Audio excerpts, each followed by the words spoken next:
You're not procrastinating because you're lazy. If that were true, you wouldn't feel guilty about it. But you do. You sit down to start something important. You open your laptop. You tell yourself, just 10 minutes. And then, something strange happens. You check your phone. You rearrange your desk. You suddenly feel like cleaning your entire room. Anything, except the one thing you're supposed to do. It doesn't feel like laziness. It feels like resistance.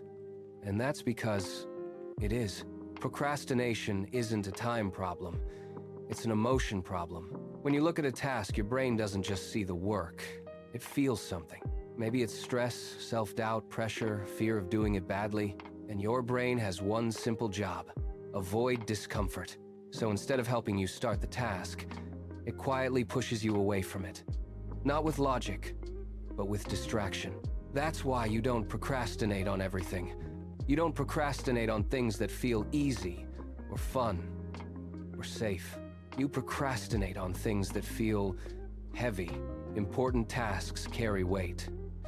And that weight creates friction. Think about this. 2 tasks. One is watching a video.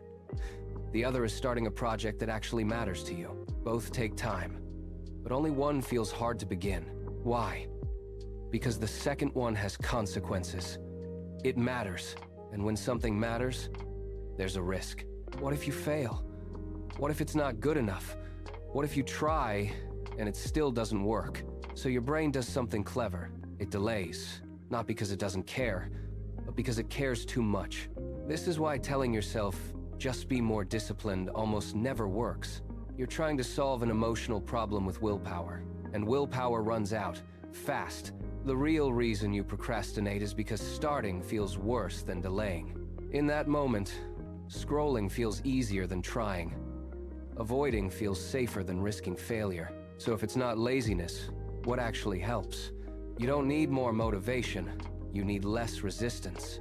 Instead of telling yourself to finish the task, make it easier to start. Shrink it, make it almost too small to avoid. Don't write the whole report, just open the document. Don't work for 2 hours, just do 5 minutes. Because once you start, something shifts. The resistance fades. The task stops feeling like a threat, and your brain relaxes. You were never lazy. You were just trying to protect yourself from something that felt uncomfortable. And once you understand that, procrastination stops being a mystery and starts becoming something you can actually control.